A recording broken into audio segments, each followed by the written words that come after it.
Bon, alors bonsoir à tous, à toutes pour cette 160e rencontre de ZPS, mais beaucoup, hein, c'est pas bon.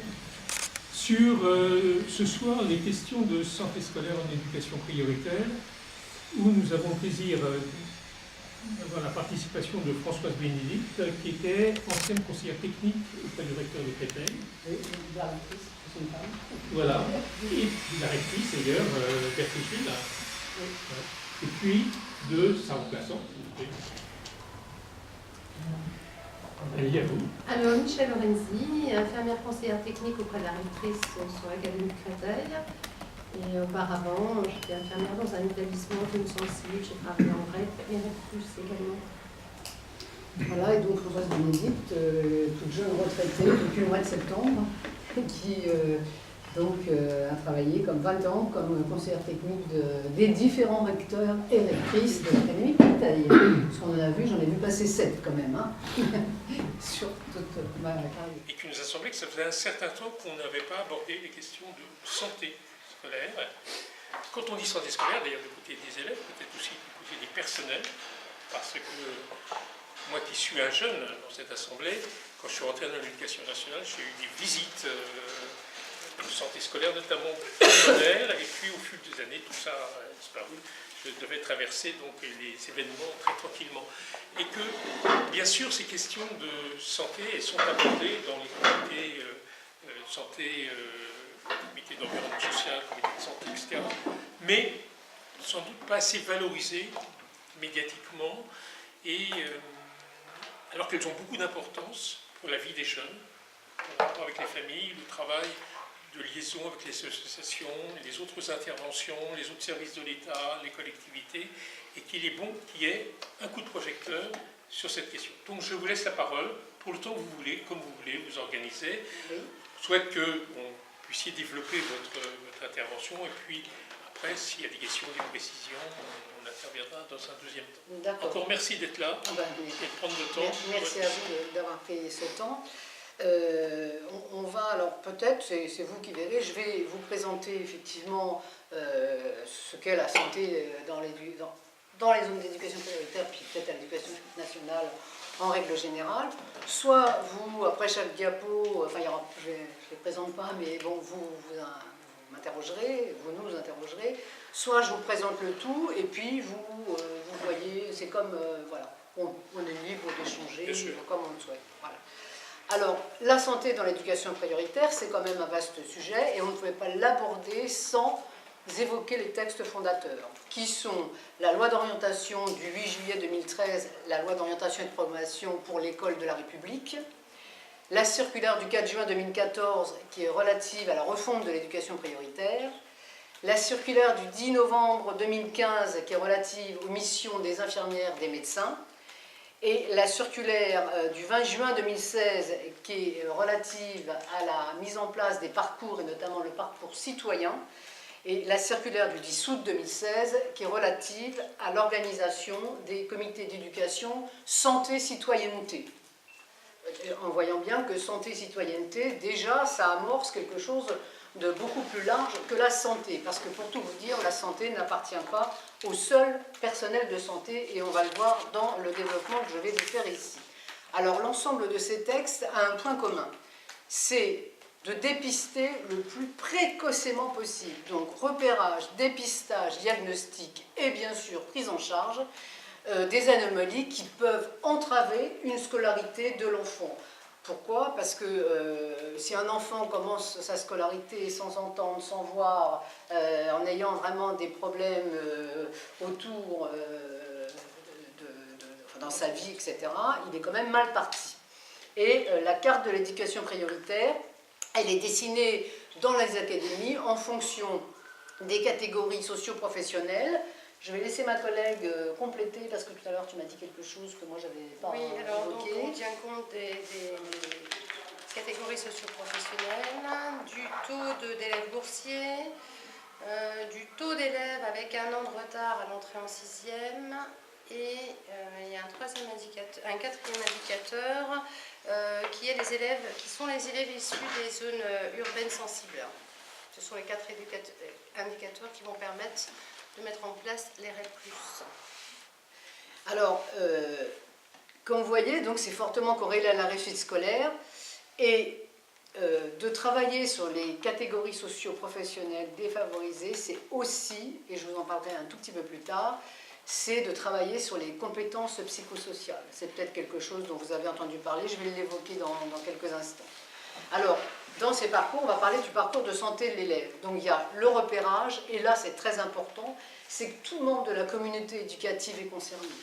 Que ce soit l'enseignant, que ce soit l'infirmier, que ce soit l'assistante sociale, que ce soit un personnel de service qui va peut-être se rendre compte qu'à la cantine, tel enfant, il ne mange pas, hein, ou qu'il est bloqué dans son coin, etc. Je veux dire, toute personne de la communauté éducative a son rôle à jouer. C'est extrêmement important d'avoir ces regards croisés. Ensuite, le dépistage, il va relever d'une relation duelle, alors avec l'infirmière, avec l'assistante sociale, avec maintenant, nous avons la chance d'avoir des psychologues scolaires, hein, donc ça c'est vraiment une chance. Ma collègue pourra peut-être en dire plus, parce que moi, pour le moment, ça vient de se mettre en place, donc je n'ai pas eu l'occasion de voir comment ça fonctionnait. Et ces dépistages ne peuvent donc être effectués que par des personnels, là pour le coup, spécifiques.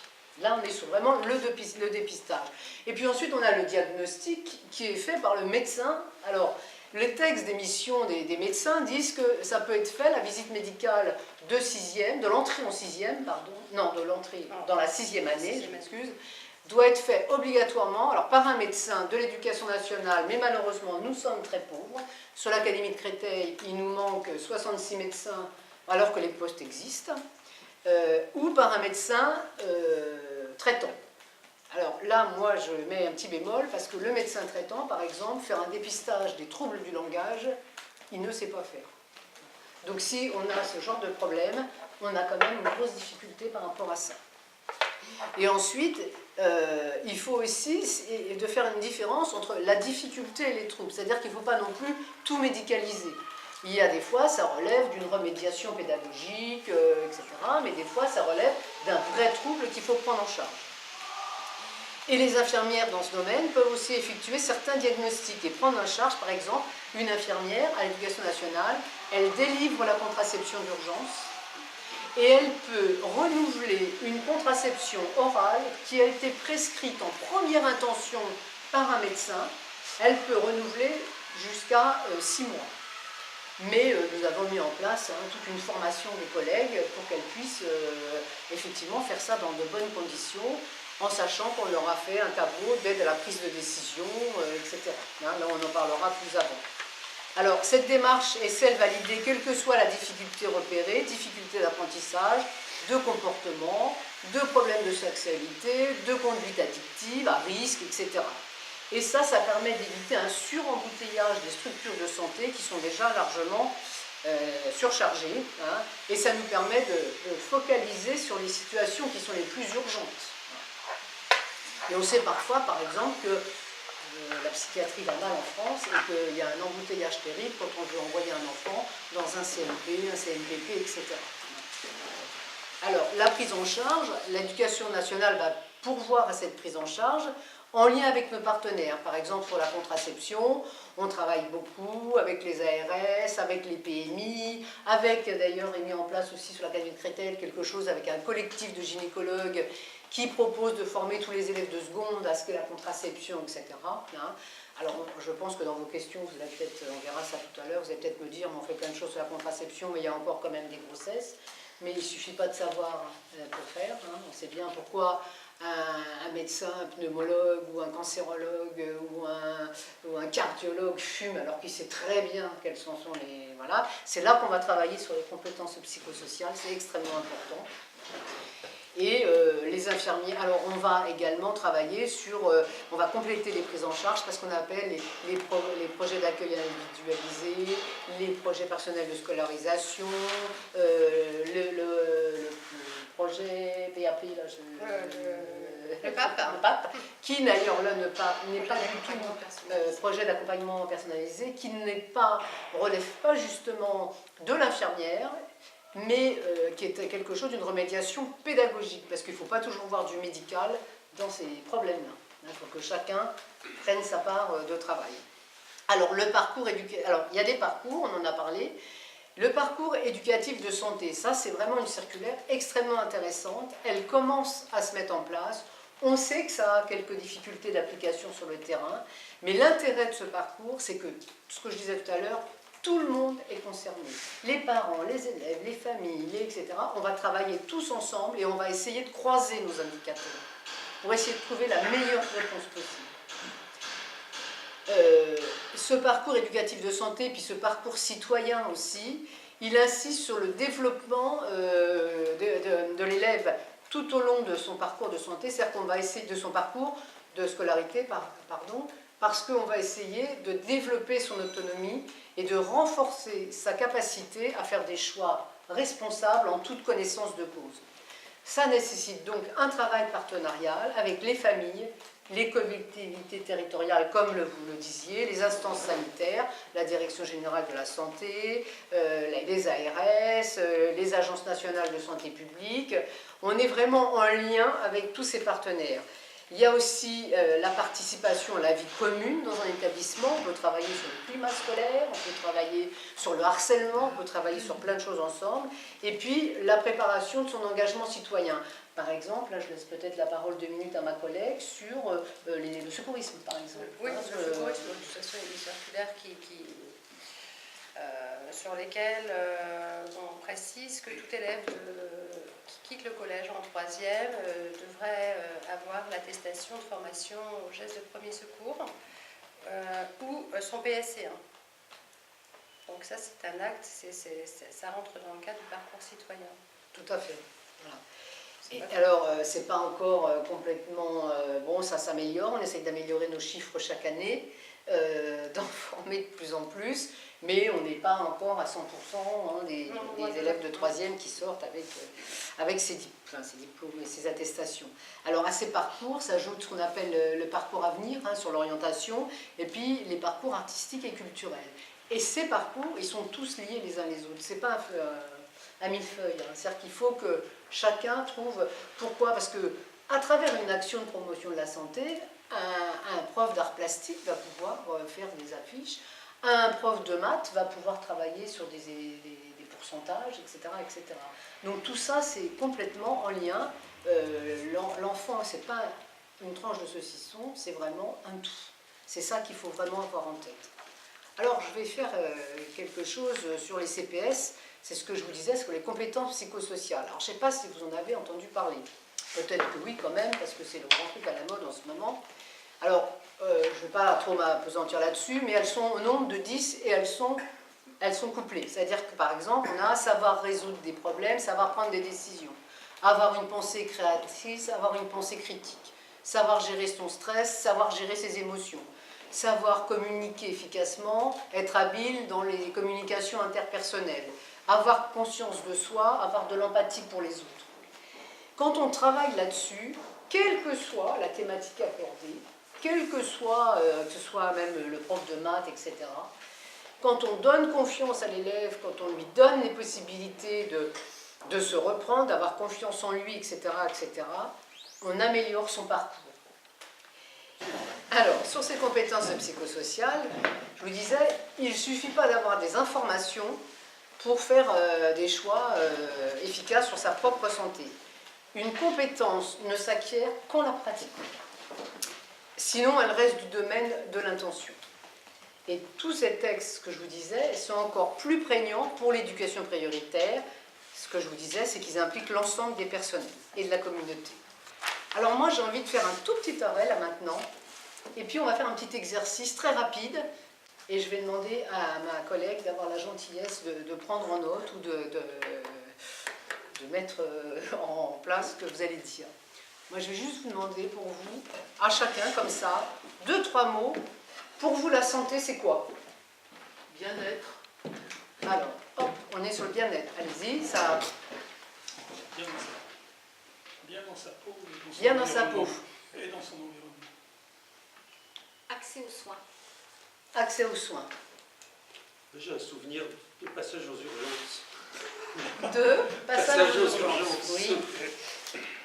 Indispensable pour apprendre. Indispensable pour apprendre. Ah. Allez-y, comme ça vous vient. Équilibre. Équilibre. bien-être physique. Excusez-moi, je vais vous demander de parler un tout petit peu plus fort, parce que ce que je ne vous ai pas dit, c'est que je fais partie des gens qui sont malentendants. Et donc, j'ai besoin... Bien-être physique. Ah, ça rejoint. Oui, L'affaire de tous. l'affaire de tous.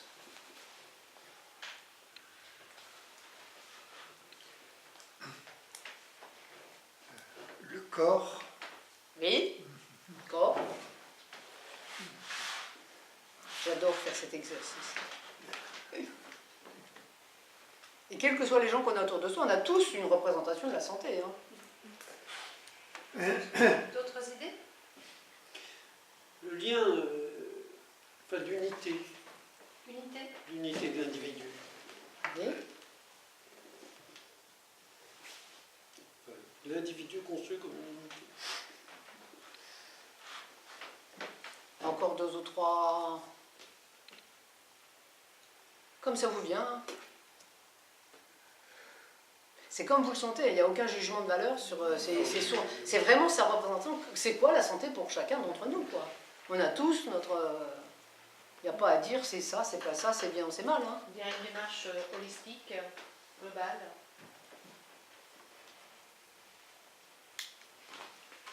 La santé est très liée à la pauvreté.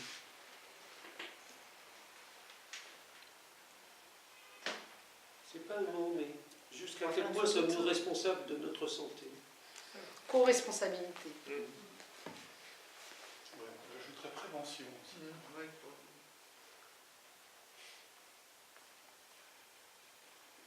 J'ajouterais irremplaçable. C'est irremplaçable. Et essentiel. Voilà, ce serait les deux mots. Bon, si vous voulez, on va en rester là. Hein. Essentiel. C'était pas co-responsabilité, c'était responsabilité. C'est responsabilité, pas co-responsabilité, mais moi j'aimais bien aussi co-responsabilité, ça me va Non, bien. non, mais pour tout le temps. Alors moi je peux pas vous passer ma diapositive, mais moi je vous en montre une là. Et puis je vous en montre même deux. Est-ce que vous la voyez? Bien. Je vais la mettre devant la caméra.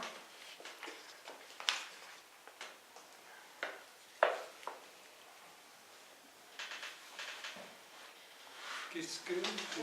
C'est humoristique, hein. Oui. Alors vous avez, je vous dis, hein, vous avez le médecin, puis vous avez son patient en face. Il lui dit, pas de tabac, pas d'alcool et pas de femme. Et l'autre il dit, pas de médecin. Voilà. Et puis vous avez encore, il vaut mieux être pauvre et malade, et lui il est riche et bien portant, hein, et c'est ce qu'on appelle la résistance. Il faut rouler avec la résistance des gens parfois. Il faut travailler là-dessus. Ça, c'était le petit quart d'heure humoristique, même pas quart d'heure. Alors moi, j'ai quand même envie de vous dire qu'il faut faire très attention quand on fait une action de santé. C'est qu'il faut être attentif aux quelques précautions d'usage, attentif aux messages que l'on véhicule. Alors là, c'est pareil, vous voyez peut-être pas bien, c'est pour ça que je regrette qu'on n'ait pas, mais on vous enverra le diaporama. Il faut faire attention aux images qu'on donne. Par exemple, la stigmatisation, par exemple, la bière est nourrissante, hein, comme il y avait il y a quelques années. Par exemple, 0,75 g d'alcool au volant, une vie fauchée, etc. Si on stigmatise, ce qu'il faut retenir, c'est que tout programme basé sur la peur va favoriser le déni. Et qu'il vaut justement mieux travailler sur les compétences psychosociales, dire à la personne finalement, et plutôt que de lui dire ah, c'est pas bien de fumer ou qu'est-ce que tu fumes, etc., laisser des questions ouvertes et la laisser venir à soi. C'est un peu la maïeutique. Hein. C'est de dire et ben toi par rapport au tabac, t'en es où? Puis finalement, ce dont tu as envie toi en fait. Parce que moi si je vous dis j'aimerais bien maigrir, mais tout compte fait, je ne peux pas faire du sport. Moi, derrière, je vais vous dire, je ne vais pas dire tu veux maigrir, mais tu ne veux pas faire du sport. Je vais dire simplement, tu veux maigrir et tu ne veux pas faire de sport. Qu'est-ce que tu préconises? Laisser les gens trouver par eux-mêmes la solution. Et donc renforcer leur capacité à faire des choix, mais surtout leur estime de soi, dire « Ah bah tiens, elle me fait confiance, c'est à moi de trouver la solution ». On va bien sûr donner quelques éléments sur les dangers, etc. Mais comme je vous dis, il suffit de pratiquer pour le faire, c'est pas de savoir. Il faut donc éviter la diabolisation et les prescriptions, favoriser le dialogue et surtout, surtout, s'abstenir de tout jugement de valeur. Alors, moi j'aime bien cette définition de la santé de Maurice Tubiana, c'est que la santé n'est pas un don de la nature, mais une conquête de la civilisation. Ça me parle bien ça, perso. Alors, il y a peut-être une chose qu'on a ratée là, c'est ce que sont les... Vous voyez, quand vous venez de dire tout ça là, on a parlé des déterminants de la santé. C'est-à-dire, il y a tout ce que sont les aspects psychologiques, l'offre de soins, l'environnement, les problèmes psychologiques, tout ça, ça fait partie de ce qu'on appelle les déterminants de la santé. Et il n'y en a pas un qui est exclu par rapport à l'autre. On vit dans un endroit bien particulier, on a de la pollution, est-ce qu'on a un désert médical autour de soi, est-ce qu'on a, etc., etc. Et ça, il faut en tenir compte. Ça va jusque-là? Alors, là, on parle maintenant beaucoup de promotion de la santé. Et la promotion de la santé, elle repose sur 3 piliers, que sont l'éducation, la prévention et la protection, c'est-à-dire la prise en charge. L'éducation, on l'a dans le parcours éducatif de santé, on l'a dans le parcours citoyen, et ça s'inscrit dans les projets d'école, dans les projets d'établissement, ça s'inscrit dans le projet du département, ça s'inscrit dans le projet académique. C'est-à-dire que tout ça, avant on avait trop tendance à dire, mais même moi au rectorat, je vous dis franchement, faites-nous votre projet de santé dans le parcours, dans le projet académique.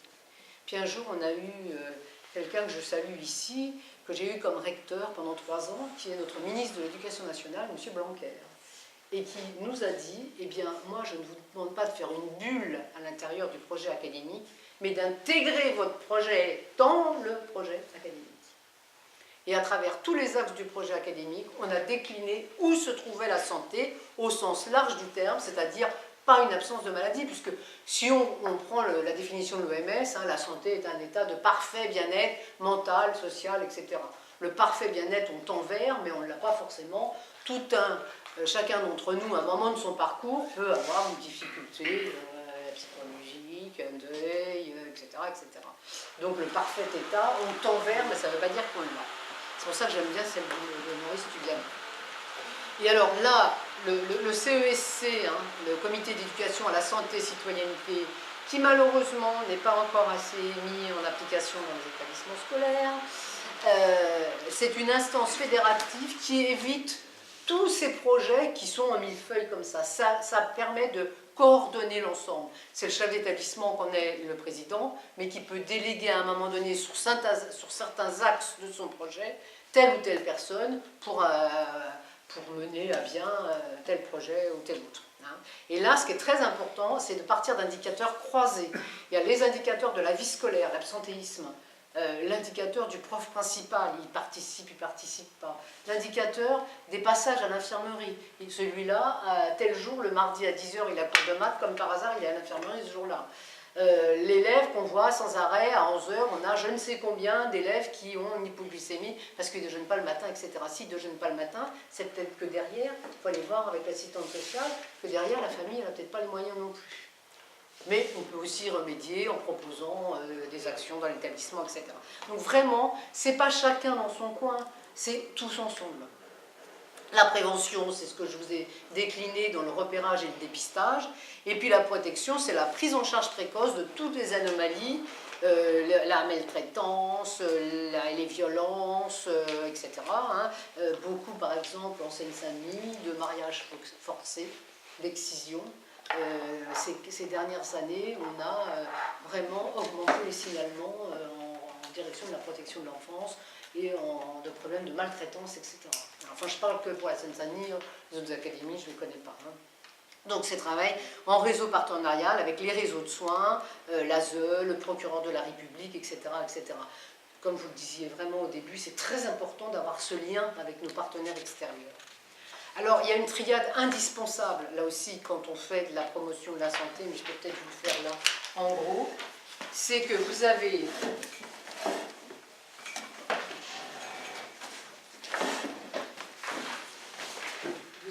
ici un besoin, ici une demande, et ici une réponse. Et bien là où on est le mieux, c'est quand on a répondu à ces trois groupes, c'est ici. C'est quand on a répondu à ces trois... Il faut que vraiment le besoin, la demande et la réponse soient en adéquation. Alors pourquoi je vous dis ça? Parce que souvent, par exemple, l'ARS, on va la nommer, nous disait on veut que vous travaillez sur le bruit. Il y a des problèmes de bruit, vous savez, avec les casques, etc. etc. Ou le ministère nous dit qu'il faut travailler sur les conduites à risque. Il faut que vraiment le besoin, la demande et la réponse soient en adéquation. Alors, pourquoi je vous dis ça? Parce que souvent, par exemple, l'ARS, on va la nommer, nous disait on veut que vous travaillez sur le bruit. Il y a des problèmes de bruit, vous savez, avec les casques, etc. etc. Où le ministère nous dit qu'il faut travailler sur les conduites à risque. Je vais vous donner un exemple très courant. Sur les conduites addictives, les conduites à risque. On a mené une expérience avec la DGESCO et puis ce qu'on appelle la MILDK, la mission interministérielle de lutte contre les drogues et les conduites addictives. On a un établissement à Vitry-sur-Seine qui a fait un travail remarquable et qui s'est dit, ça a duré 4 ans, qui s'est dit, si on a une conduite addictive, c'est pas le fruit du hasard, c'est parce qu'on a un mal-être. Alors avant de travailler sur le mal-être, on va déjà travailler sur le bien-être. Et ils ont formé, il y a une équipe pérenne, etc. Ils ont formé leurs profs, ils ont formé des élèves, ils ont formé leur personnel, il y avait tout le monde, hein. Il y avait le cuisinier, l'agent de service, l'agent d'accueil, il y avait plein de gens qui ont travaillé sur les compétences psychosociales, sur le bien-être. Ils ont, cet établissement qui était vraiment lanterne rouge dans l'académie, est devenu un établissement, d'abord il a été reconstruit, où les parents d'élèves qui disaient « Ah non, surtout pas ce collège », disent maintenant « On veut venir là ». C'est-à-dire qu'ils ont complètement transformé le climat scolaire de leur établissement. Ils ont travaillé sur des outils comme le ballon des compliments, comme le fait de dire bonjour, le chef d'établissement était à l'entrée. Et il serait vraiment extrêmement important que les assistantes sociales travaillent dans le premier degré. Les assistantes sociales de l'éducation nationale. Qui jusqu'à maintenant, il y a eu quelques expérimentations de fait, on commence à voir pour essayer de leur faire entendre raison, parce que les syndicats sont vent debout aussi, mais parce qu'on a affaire aux assistantes sociales de secteur, et c'est pas toujours facile de les avoir. Et si on veut qu'ils remédient à certaines problématiques, hein, d'accès aux soins, etc., quand on a une assistante sociale sous la main, ça facilite quand même les choses. Hein. Voilà, donc c'est pas toujours le cas. Alors, on a des directives académiques, et alors Amiens, Créteil, Versailles ont travaillé dans le même protocole. C'est-à-dire on porte une attention particulière au réseau coordonné de santé. Alors, je prends mon petit graphique là, vous l'aurez hein, sur la diaporama. Par exemple, on voit une difficulté d'apprentissage. Hein. Alors, on prend des renseignements auprès des enseignants, des RAZ, où on a des problèmes de santé signalés. Soit il n'y en a pas. L'enfant a été vu en PMI à 4 ans, à 5 ans, oui, ça va jusqu'à 4-5 ans, hein, ou par le médecin choisi par sa famille. Aucun problème de santé n'est signalé, le dossier est classé. Il y a un problème qui a été signalé par le médecin qui a réalisé l'examen, l'élève peut être vu en suivi par l'infirmier, enfin l'infirmière, hein, pour voir où on en est, afin de l'aider à la mise en place des soins. Et là, on va essayer de travailler avec les assistantes sociales du secteur, et s'il y en a avec nous, à l'éducation nationale, avec les assistantes sociales de l'éducation nationale. Si l'enfant n'a pas été vu par un médecin, là, on va avoir une attention particulière qui sera portée au sein du réseau coordonné de santé à ces élèves, si aucun bilan médical n'a été réalisé au moment du CP. Parce que vous savez qu'avant, ils sont vus par la PMI. Alors, ils ne sont pas non plus tous vus des fois par la PMI. Il y en a qui passent à travers les mailles du filet. Donc là, on va faire attention à ça. Et s'il y a une difficulté d'apprentissage qui nous est signalée, etc., alors on va faire une visite médicale. D'accord? Ça va, c'est clair? Voilà. Alors pour chaque élève, une concertation est organisée avec l'enseignant, On a des feuilles de renseignement qui sont prévues, je ne vous en ai pas fait une copie là, mais où l'enseignant va nous donner un certain nombre d'éléments que nous, on va pouvoir prendre en charge, mettre dans le dossier et se dire, bah, cet enfant-là, il va falloir qu'on le voit plus particulièrement, etc. Alors, tout ça, c'est bien idyllique, mais on va quand même faire un constat. C'est que ce sont dans les ZEP qu'il y a le moins de dispositifs médicaux. Alors c'est là que nous avons le plus de problèmes d'hygiène de vie, c'est ce que je vous ai dit un peu tout à l'heure, de troubles de la vision, de problèmes bucco-dentaires et d'obésité. Et c'est là qu'on a le moins de réponses aux avis que nous avons émis. C'est-à-dire qu'on transmet un avis à la famille, mais malheureusement, il n'y a pas toujours la réponse. Vous me direz que dans les non-ZEP, il y a aussi ça, des fois. C'est-à-dire que la famille pense qu'elle a fait le truc, puis elle ne juge pas utile de nous dire, mais ça y est, là, ses lunettes. Quand c'est des lunettes, nous, on peut le voir, l'enseignant peut le voir. On lui a prescrit des lunettes, il ne les a toujours pas. Quand c'est un problème d'audition, on peut se dire aussi, bon, c'est encore plus difficile parce que ça coûte cher, mais bon, ça, mais des fois, sur un truc des apprentissages, des choses comme ça, c'est plus délicat. Des fois, on y rencontre un refus social et structurel du handicap, c'est-à-dire que la famille à qui on va proposer un PAMI ou un PA va nous dire « Ah non, mais moi, je ne veux pas que mon gamin il soit étiqueté ». Donc nous, on a tout un travail pédagogique à faire auprès de la famille, enfin pédagogique au sens, on n'est pas des pédagogues, loin de là, mais, auprès de la famille, même si on fait l'éducation thérapeutique, mais en leur disant « Mais c'est dans l'intérêt de votre enfant ». C'est qu'on va pouvoir l'aider, peut-être mettre en place un ABL, peut-être mettre en place des choses qui vont pouvoir l'aider dans sa scolarisation. Parce que là, on parle mais on parle aussi du handicap, il y a aussi des élèves à besoins éducatifs particuliers. Et là, on a des remédiations par rapport à ça. Les programmes dont on parlait tout à l'heure, d'accompagnement personnalisé, oui, de réussite éducative, etc. etc. Alors j'ai eu ma collègue de Versailles, parce qu'on travaille ensemble, Paris-Créteil Versailles, souvent on se fait des petites réunions une fois par trimestre, ou on se téléphone de toute façon très souvent. Et à raison à Trappes, ma collègue me dit de Versailles qu'il y a une maison de la parentalité qui a été créée de façon à accepter et accompagner les familles à besoins éducatifs particuliers. Ça c'est un exemple que je vous donne. Alors, ce qui est très important aussi, c'est la présence de tous ces personnels médicaux, sociaux, psychologues, etc., dans les réunions de coordination de bassin. Quand l'ordre du jour appelle une question qui relève de leurs compétences. Parce que c'est le moment de signaler des difficultés qu'on peut avoir, c'est le moment de partager des choses. Vous voyez ce que je vous dis aujourd'hui? Moi, je l'ai fait aussi auprès des chefs d'établissement. On a fait quelque chose pour les nouveaux chefs d'établissement sur les compétences psychosociales, etc. Parce que ce n'est pas encore le parcours éducatif de santé. Dans nos plans de formation académique et tout, c'est mis en œuvre. On a formé tous les chefs d'établissement. Le ministère nous a fait une journée, un séminaire académique sur ces choses-là. Il va y avoir un séminaire académique sur la prévention du handicap, etc. Il y a plein de bonnes volontés, mais ce n'est pas toujours évident, ce n'est pas toujours mis en place. Ce qui est important, ce qui est bien par rapport au personnel infirmier, c'est que nous, comme on est quand même, alors vous allez me dire dans le premier degré, ah mais elle n'est jamais là, mais si, parce que des fois elle a 24 écoles primaires et maternelles quand même, en plus de son collège, et même des fois elle a 2 collèges. Elle a un collège de rattachement, ça c'est son centre administratif, et des fois elle a 2, voire moins souvent 3 collèges, et puis 24 écoles primaires et maternelles. Alors là, elle essaye de faire au mieux et d'aller là où c'est le plus nécessaire. Vous voyez, c'est pour ça que la visite systématique, c'était peut-être pas évident. Et comme on connaît bien les familles, les élèves, la population, c'est pour ça que je dis à nos collègues, on est vraiment, entre guillemets, la cheville ouvrière. C'est-à-dire que, bon, on va faire ce lien. Le médecin, elle a aussi plein de choses à faire, elle n'a pas toujours le temps. L'assistante sociale, elle n'est pas là tout le temps non plus, elle a 2 établissements de rattachement du second degré. Maintenant, un peu du premier degré. Mais voilà, je crois qu'il faut que vraiment tous ces gens-là aient la volonté de travailler ensemble. C'est fondamental. C'est vraiment, on a tous à apprendre les uns des autres. Voilà, on n'est pas parfait. D'ailleurs, si la perfection était de ce monde, ça se saurait. Puis on s'ennuierait vite.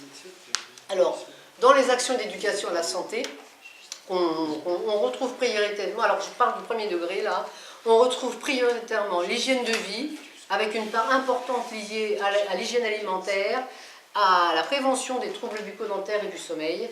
On a la prévention de la violence, dont la lutte contre le harcèlement. On a la prévention des conduites à risque, on va dire, et l'éducation à la vie affective et sexuelle, dans le premier degré. Dans le second degré, c'est l'éducation à la vie affective et sexuelle qui arrive en premier, c'est la prévention de la violence en second, la prévention des conduites addictives en troisième, et l'hygiène, etc. Elle est abordée, mais de façon moins prégnante, on va dire. Alors je vous ai donné quelques exemples. Là, en Seine-Saint-Denis, on a eu 665 actions de prévention dans les REP. Il y en a 60 qui concernaient la citoyenneté, 40 les conduites à risque, 173 l'éducation à la sexualité. Donc là, c'est collège et primaire, hein, et premier degré. 250 l'hygiène de vie, 59 la prévention de la violence, 83 la sécurité et les gestes de premier secours. C'est pour vous donner une idée. Un exemple concret, je vais le mettre en avant, le collège Robert Doisneau à Clichy-sous-Bois. Ils ont travaillé sur la prévention de la violence en 6e, parce qu'ils avaient beaucoup de problématiques de harcèlement, sur la sensibilisation au respect de soi et des autres liées à des problématiques de harcèlement, c'est ce que je vous disais. Il y a eu 161 participants et 7 séances de travail. Et là, on leur demande quelles compétences psychosociales ils ont travaillé. Sur le harcèlement, eh ben, elles ont travaillé sur savoir résoudre des problèmes, être habile dans les relations interpersonnelles, puisqu'on va essayer d'avoir des relais. Je crois que tu pourras en parler, ça va moins, le harcèlement, puisque tu étais référent harcèlement dans ton lycée. On va travailler sur l'estime de soi, l'empathie qu'on peut avoir pour les autres. Et puis on va travailler sur la gestion de son stress et de ses émotions, par exemple. Voilà. Si tu veux dire un petit mot sur le harcèlement, Non, moi je réponds aux Voilà. questions. Voilà, eh bien, écoutez, j'espère ne pas avoir été trop longue. Pas du tout, merci. Et voilà, on est à votre disposition. Alors,